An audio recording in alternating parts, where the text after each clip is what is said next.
Ningún pasajero debe permanecer a bordo. Permita el libre cierre de puertas.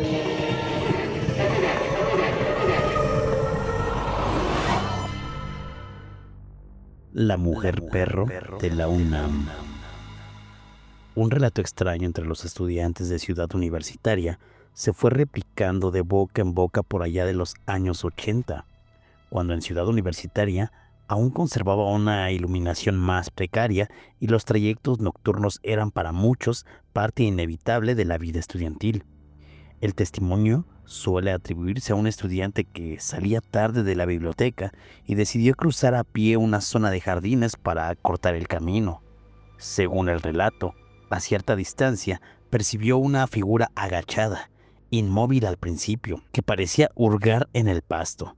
Al acercarse lo suficiente como para distinguir una silueta humana, la figura comenzó a moverse en cuatro extremidades, con un desplazamiento rápido y desarticulado, que no correspondía a la forma habitual de caminar de una persona.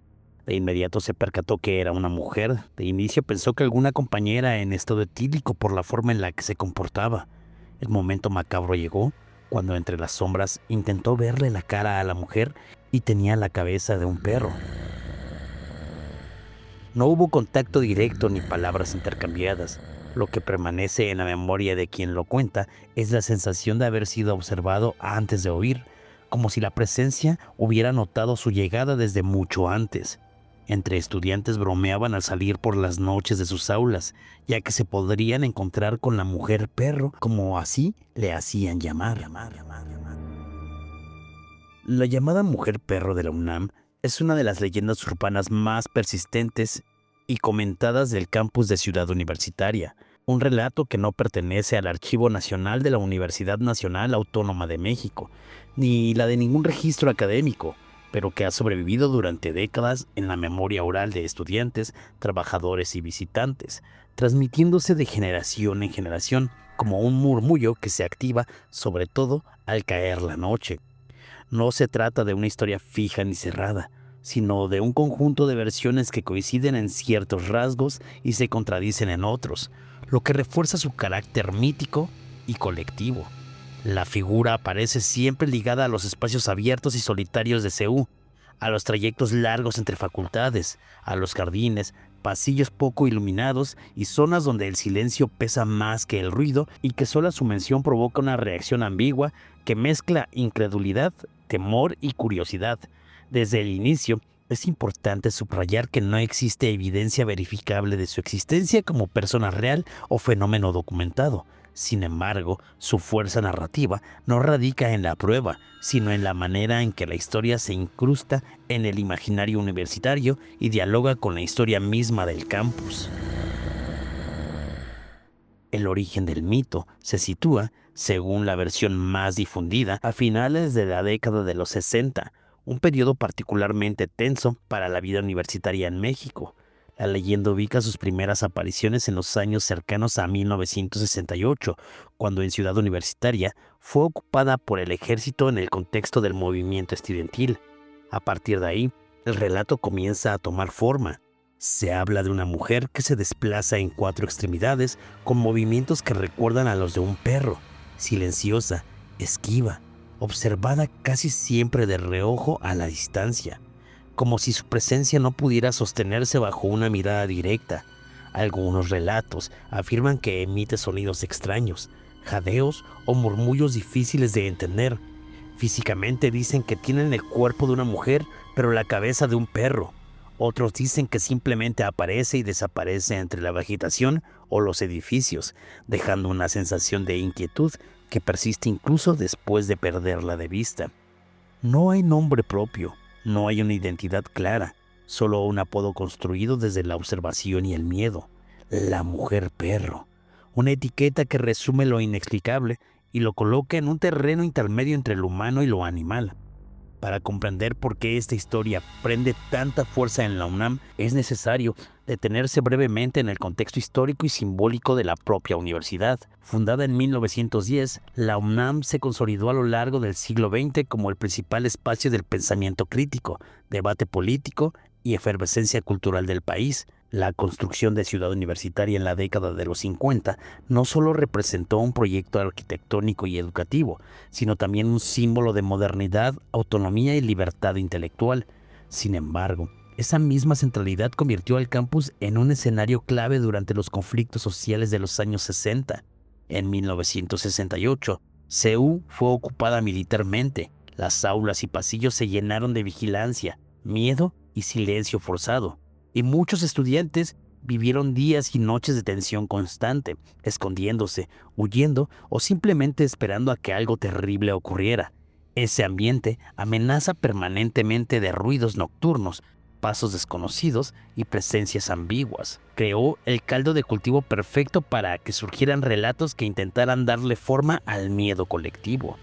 La leyenda de la mujer perro se interna precisamente en ese punto, como una narrativa que canaliza el trauma, la angustia y la sensación de la deshumanización que muchos asociaron con aquel periodo. En algunas interpretaciones, la figura es vista como el alma de un estudiante que, obligada a esconderse a sobrevivir en condiciones extremas, perdió su condición humana a los ojos de quienes la observaron.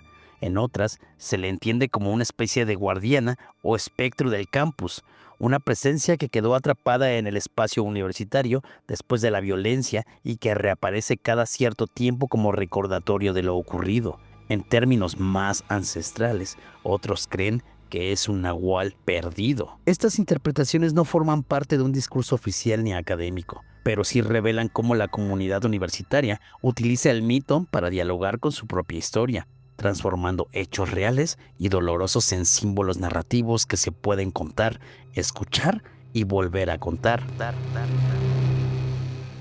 Este contexto histórico no pretende explicar de manera literal la existencia de la leyenda, pero sí ayuda a comprender por qué historias como estas encuentran terreno fértil en Ciudad Universitaria. Cuando un espacio ha sido escenario de la violencia y el silencio impuesto, las leyendas dejan de ser simples cuentos y se convierten en una forma de memoria alternativa.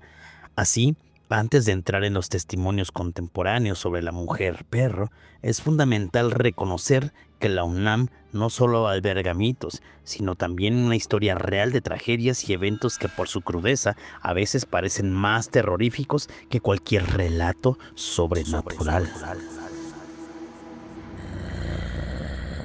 Testimonios.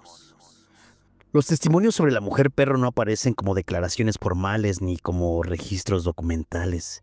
Existen como relatos fragmentados, recuerdos compartidos y experiencias narradas en voz baja, casi siempre acompañadas de una advertencia implícita. No todos creen, no todos ven lo mismo y no todos regresan con una historia que pueda contarse con claridad.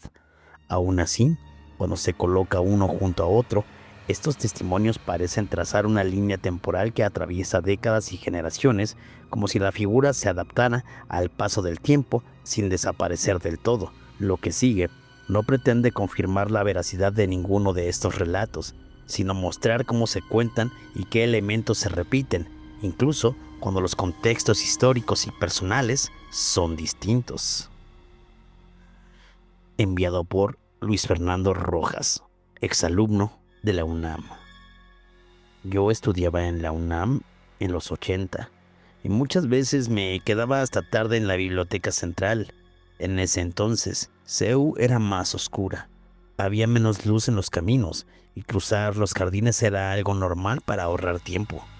Esa noche, salí después de las 10. Recuerdo que el mural de la biblioteca ya casi no se alcanzaba a ver bien y el viento movía los árboles.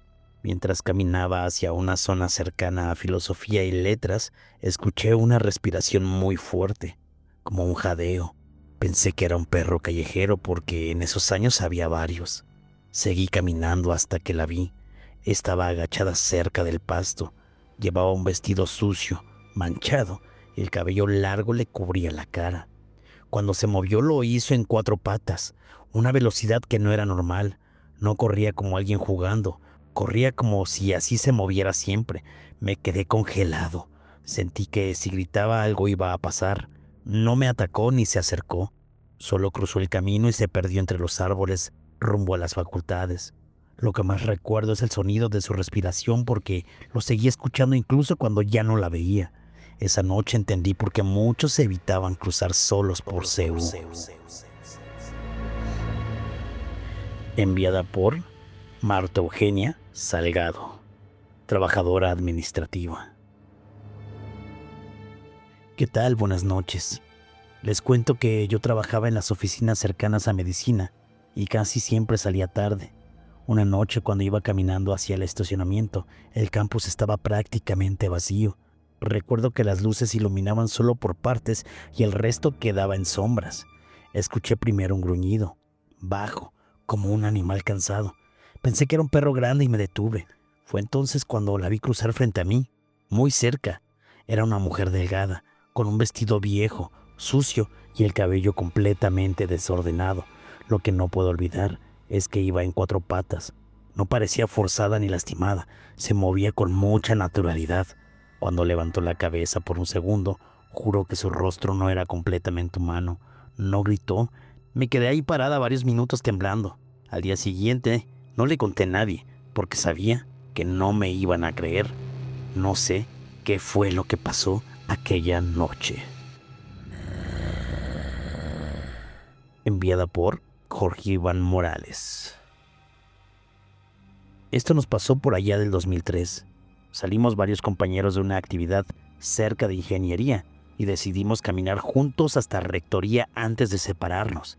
CU estaba tranquila, demasiado tranquila. De pronto algo cruzó el camino frente a nosotros, muy bajo y muy rápido. Al principio pensamos que era un perro, pero cuando volteamos a ver, la vimos.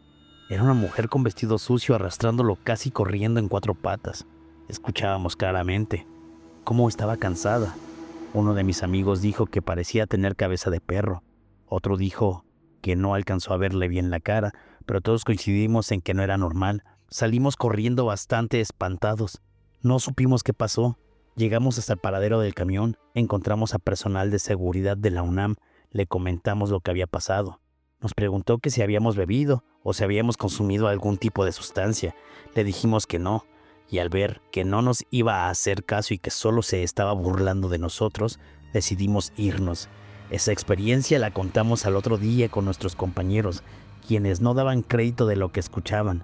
Lo tomaron como una broma. Nadie nos creyó, pero juramos que fue verdad. Enviada por Paola Hernández Cruz. En 2016 me tocó salir sola a CU después de una clase nocturna en filosofía y letras. Iba caminando hacia una parada cuando escuché una respiración. Volteé. A lo lejos vi que había una persona con cabello largo. Estaba agachada. De pronto comenzó a moverse. Saqué mi teléfono porque pensé que si lo grababa iba a poder comprobar que no estaba imaginando cosas. Era una persona bastante extraña. Primero pensé que era una persona en situación de calle, pero no, porque caminaba muy extraño, como un animal.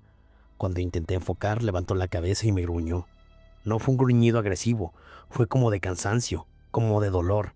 No logré grabar nada claro. Se metió entre los árboles y desapareció. Lo peor no fue el miedo, fue la tristeza que sentí después, como si hubiera visto a alguien completamente perdido. No supe qué fue. Lo comenté con el vigilante, pero tampoco me hizo caso. Dice que son roedores, que hay ratas muy grandes, pero estoy segura que yo no vi una rata. Era algo más allá, algo muy extraño. La verdad, me daba mucho miedo pasar por ahí. Yo al principio dije que era una tipo gárgola, pero nadie me creyó. Otros me dicen que es un demonio que se aparece en las instalaciones de CU, pero no lo sé. ¿Ustedes qué opinan? Si este video te ha gustado, por favor compártelo, dale like, déjame un comentario y dime, ¿qué opinas? Yo soy el tío Taku y te veo en el próximo video.